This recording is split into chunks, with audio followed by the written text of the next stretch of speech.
पुनर्स्थापित करने की मंजूरी दी जाए।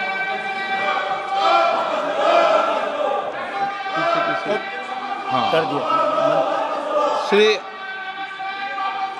असाउद्दीन ओवैसी जी। Sir, I stand to oppose the introduction of J&K Reorganization Amendment Bill 2025, Union Territories Amendment Bill 2025, and the Constitution 130 Amendment Bill 2025, sir. Sir, this violates principle of separation of powers, due process, undermines the right of the people to elect a government. Sir, it gives executive agencies a free run to become judge and jury and executioner based on flimsy allegations, suspicions, sir. Sir, only when an offence is proved beyond reasonable doubt, then only you can leave the post and the membership. But here a mere accusation, allegation, the punishment of losing one ministerial post will follow. Sir, parliament democracy's chief ministers and ministers can only be removed through true means. First, executive prime minister can recommend their removal if the second council of ministers lose confidence of the legislature. Now this bill would empower the unelected executive and bureaucracy to play the role of legislature. Sir, it undermines representative parliament democracy. This amendment would leave the minister and CM at the mercy of executive agencies. The severity of the amendment is not only in the fact that one loses their position if they are arrested, but even if they are detained. Detention and administrative action doesn't require an offence to be made. Sir, the chief minister will not be able to accountable people. I want to know from the Honourable Home Minister, as he read Article 74(1), which says that the Council of Ministers headed by the Prime Minister to aid and advise the President who shall, in exercise of his function, act in accordance with such advice. Now, this bill clearly violates 74(1). Sir, this is the 1933 Gestapo when Gestapo was found in Germany. This government is hell-bent on creating a police state. This will be a death knell and leash on elected government, sir. Indian Constitution is being amended to turn this country into a police state. BNS 152, the Home Minister promised in this House that sedition would not be used. Section 316, Section 9 of BNS, PMLA Section 4, all these can be used to destabilize an elected government, sir. That is why I oppose the introduction of all these three bills. This is nothing but creating a Gestapo to ensure that our democracy does not survive. And may I tell the Honourable Home Minister, despite his promise on BNS 152 has been used against the senior journalist Siddharth Vardhan Assam also. That is why I oppose this introduction of three bills, sir. Thank you. Ish Tiwari. Speaker, sir, I rise to oppose the introduction of these three bills under Rule 70(1) of the Rules of Procedure and Conduct of Business in the Lok Sabha. This bill is squarely destructive of the basic structure of the Constitution.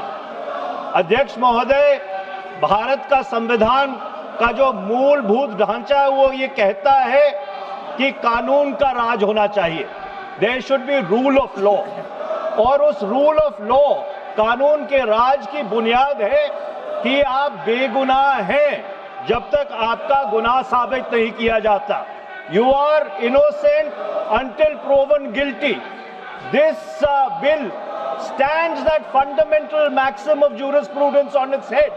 It makes an investigating officer the boss of the Prime Minister of India. The second ground on which I oppose this bill, it violates Article 21, the due process clause. FIR, arrest, charge sheet, and even framing of charge does not in any manner substantiate guilt. In fact, you plead not guilty only after charges are framed against you. This bill turns the fundamental jurisprudence of Article 21 on its head. Number 3, it distorts parliamentary democracy, which is again basic structure, by displacing will of the people through mere custody, bereft of judicial determination. अध्यक्ष जी, ये बहुत ही संवेदनशील विधेयक है. मेरे दो बिंदु और हैं, मुझे कृपया. ओके. चौथा, on the fourth ground is it opens. Please माननीय सदस्य, आप नियम 72 के तहत विरोध कर रहे हैं. अध्यक्ष जी, बिल्कुल. जब कभी बिल आपका सदन में आए, जब आप डिटेल में चर्चा करें. अध्यक्ष जी, अभी नियम 72 के विरोध के बाद सारांश बोलने की परमिशन दिए. जो रूल 72 है वो दो चीज कहता है, एक लेजिस्लेटिव कॉम्पिटेंस, एक general opposition of the bill जिसकी स्वीकृति आप दे सकते हैं। और क्योंकि ये इतना संवेदनशील विधेयक है, मैं आपसे ये विनती करता हूं इसके ऊपर पूरी चर्चा कराई जाए। मेरे सिर्फ दो बिंदु और हैं। दिस बिल मिस्टर स्पीकर से एक मिनट, हाँ, आपने कानूनन बात की तो कानून ये भी है कि 72 उसके बाद भी अलाउ करता हूं, लेकिन संक्षिप्त में है। बिल्कुल संक्षिप्त में अध्यक्ष जी, आपको डिटेल में चर्चा मेरे सिर्फ दो बिंदु और हैं। This bill opens the door for political misuse by instrumentalities of the state whose arbitrary conduct has been repeatedly frowned upon by the Supreme Court.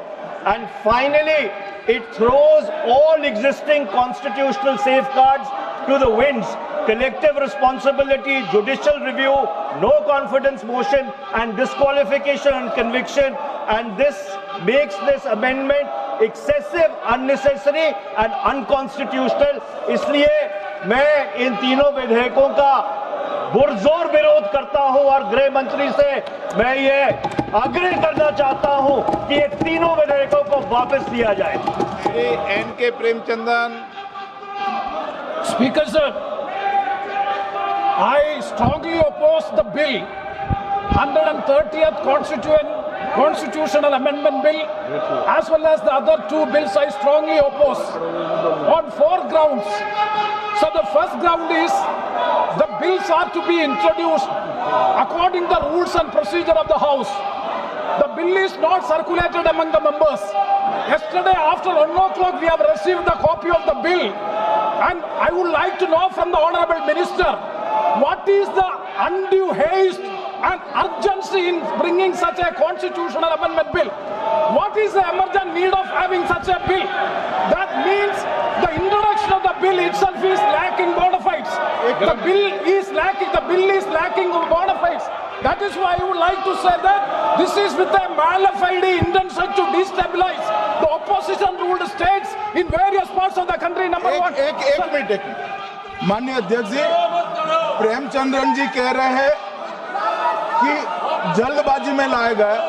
इसका सवाल इसलिए नहीं उठता कि मैं इस बिल को संयुक्त समिति को सौंपने की दरखास्त करने वाला हूं। इस पर संयुक्त समिति जो राज्यसभा और लोकसभा पक्ष और विपक्ष सभी सांसदों की बनेगी, जो इस पर विचार करेगी और आपके सामने लेकर आएगी।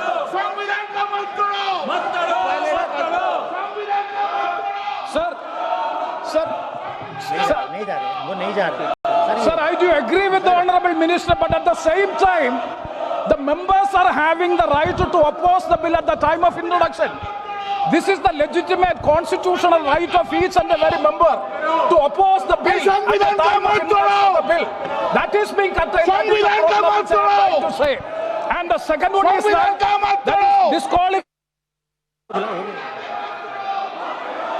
श्री वेणुगोपाल।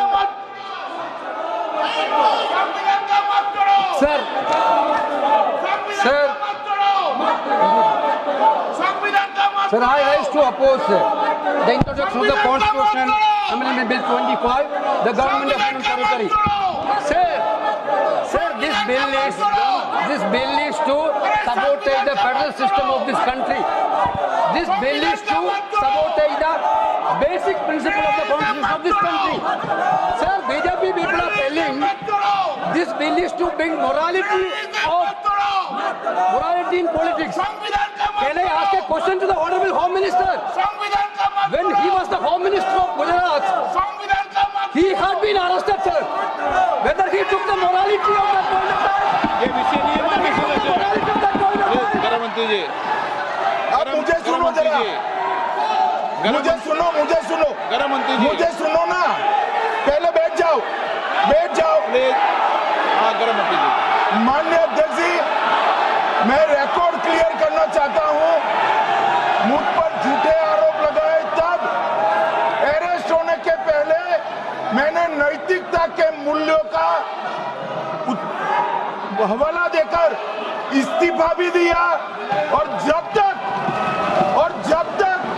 मैं कोर्ट से निर्देश नहीं हुआ, कोई संविधान पद मैंने स्वीकार नहीं किया।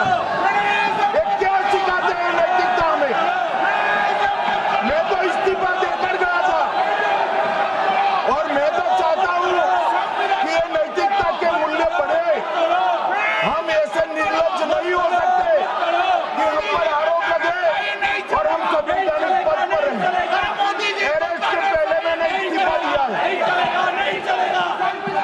माननीय सदस्य, आप बिल पर बोलिए। आप 72 के नियम के तहत बोलिए। सर दिस नेम से आपका डायरेक्शन है। 19 आप 72 नियम के तहत बोलिए। सर माइक नहीं है सर। नियम के तहत बोला आप 72। सर दिस आपका डायरेक्शन है 19A 19B। हाँ है। साफ्टर ऑन कॉल भी है। हाँ। Very clearly telling at least 1 week notice is needed for introduction of bill. Sir, I am telling that this bill is to target the opposition ruling government. This bill is to threaten the people like Nitish Kumar and Chandrababu Naidu. This bill is to blackmail everybody. Sir, out of sir, my point one. आप माननीय सदस्य, आप 9 चलिए। धर्मेंद्र प्रधान जी बोलना चाहते हैं? प्रधान नहीं यादव। आपके मेंबरों को बिठाओ।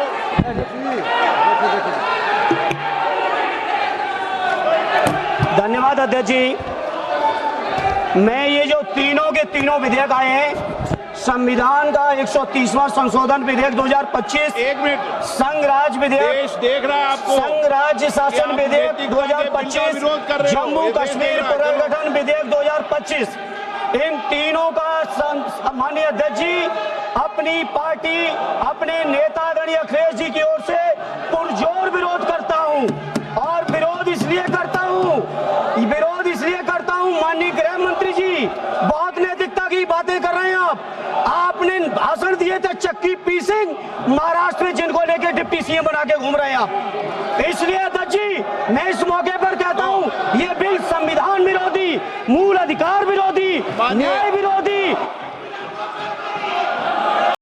माननीय अध्यक्ष जी, मैं प्रस्ताव करता हूं कि भारत के संविधान का संशोधन करने वाले विधेयक, संघ राज्य क्षेत्र शासन अधिनियम 1963 का संशोधन करने वाले विधेयक और 2019 का और संशोधन करने वाले विधेयक को माननीय अध्यक्ष जी द्वारा नाम निर्दिष्ट किए जाने वाले इस सभा के 21 सदस्य और उपसभापति द्वारा नाम निर्दिष्ट करने वाले 10 सदस्यों के मिलकर बनने वाले सभाओं की संयुक्त समिति को सौंपा जाए।